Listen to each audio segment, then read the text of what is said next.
Once you have a Toyota Tacoma, you can never go back.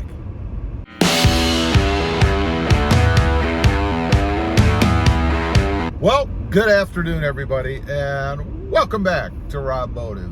And that's right, once you have a Toyota Tacoma, you can never go back, or even a truck in general. Now, what am I talking about, never go back?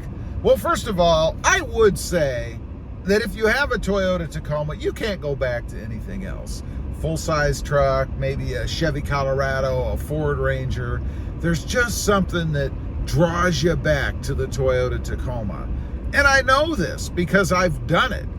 In between my Tacomas over the past, I've had a Ford Ranger, maybe two of them, a couple of Chevy S10s, Nissan Frontier, and then of course a few various full-size trucks, some Ford F-150s, a couple of Rams, and I've always gone back to the Toyota Tacoma. What about with cars? You know, this is an interesting one for me because I do like driving cars. Right now I'm cruising around in a late model Mercedes, borrowing it while I'm out of town on this trip that I've taken. And I miss my Toyota Tacoma. You know, I love having a truck. I love having the stance of it, the way that it looks, the way that it sits, the way that it rides. I like being up in the air, being able to see everything, and just having a bigger footprint, I guess, than I do in just a car. But there are some things I miss with a car as well, like being able to zip around, like the power. I mean, this is an older model Mercedes, but it's still pretty darn powerful. I believe it's a V6. So it really goes, and I miss having that. I miss being able to jut around, go in and out of traffic, not have to worry about parking places. You know, that's one of the big things that I worry about when I take my Toyota Tacoma somewhere, which is rare. Typically, if I'm gonna go somewhere and I'm gonna park, I don't normally take the Toyota Tacoma because I worry about it. You know, I've done a lot of mods and things to it. There isn't a dent or a scratch on it that I'm aware of, and I want to keep it that way. And the last thing I want to do is park it in a parking lot where somebody that could care less about your vehicle pulls up and slams the door into the side of your truck. Or even somebody, and this I've seen happen, walks next to your truck through a parking lot and clips your mirror. Have you ever seen that? I've seen it a couple of times. They get too close to your vehicle and they hit your mirror as they're walking by. That can break it. It can cause damage. And I always think of these things.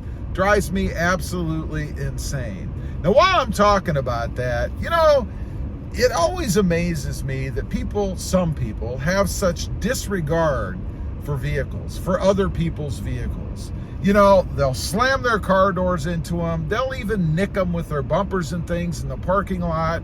And it seems that they could care less about it. They don't leave a note. They run away somewhere else. And you've got something that you need to fix if you're particular about those kind of things, as I am. You know, I kind of liken it to, would you walk up to somebody's house and, I don't know, kick their siding, knock a piece of their siding off, slice it with something? I mean, nobody does that, right? What's the difference?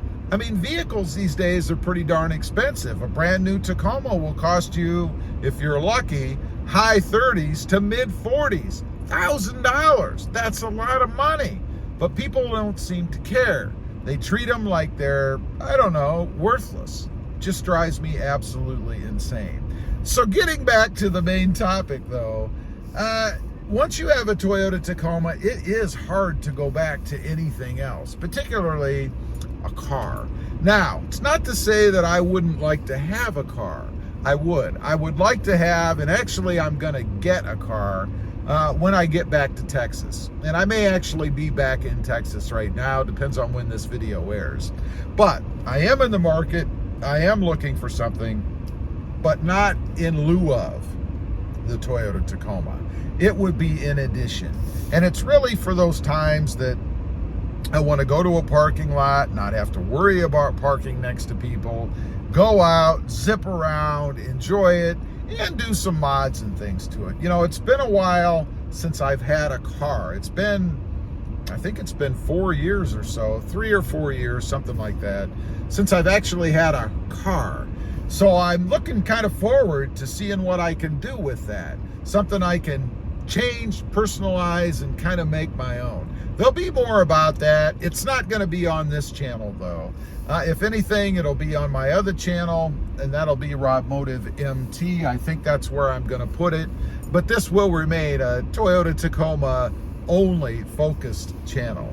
But I think I'm going to get something a little more high-end and a little bit sportier, and hopefully something with a little bit of power. And that's one thing, you never really know until you have it, how it's going to react. I remember the first time I got in the Toyota Tacoma, it felt pretty quick to me. It felt good, and I think that's because it was new. I wasn't used to it. I kind of had that brand new truck aura, that brand new truck feeling, and I didn't realize how slow it was. Some of the issues that it has as far as lag goes. I certainly know about it now. After number 6 or 7, I know what to expect, which is going to be interesting, by the way, when they come out with the redesigned Tacoma. That's going to be a whole new animal. I have no idea what that's going to be, as will all of us. None of us are going to know what that's really going to be until we have it and get out and put it through its paces and drive it around a bit. So yeah, I don't think you ever can go back. I think once you have a Toyota Tacoma, you're going to find that you're always going back to it, even if you decide to go with something else in the meantime. I've heard from some people on the channel that have done that. They've gotten some Ford Rangers, maybe a Chevy Colorado, the Nissan Frontier. The Nissan Frontier, by the way, is a bit disappointing. Not that I've had one, I haven't. But I have heard from several folks out there who have either test driven it, I haven't been able to find one to test drive, or have actually bought one and talk about how it's inferior to the Tacoma, which is kind of surprising. I mean, this is a new model, I guess. It's a redesigned Frontier, and you would think that Nissan would have gotten that right. In other words, they would have created something that would be a huge competitor of the Toyota Tacoma. I mean, if you're not shooting for the #1 truck, then I don't know what you're shooting for. So I don't know what they did with that, but from what I hear from a lot of people, it's kind of a disappointing truck and they're not really happy with it. Who knows? Anyway, leave a comment. Let me know. You know, if you've got a Toyota Tacoma or maybe traded one off, do you have something else that you drive just to kind of fill in when you want a little bit different driving experience? Did you go back to the Toyota Tacoma because you were disappointed with something else that you got? I'd be curious to know. Also, real quick, I do have 2 additional channels. Robmotive MT, all about compact trucks, and soon, a car. Also, Robmotive JT, all about Jeep Gladiators. Check them out, and if you're interested, please consider subscribing. Thanks for watching. Stay safe out there. Bye.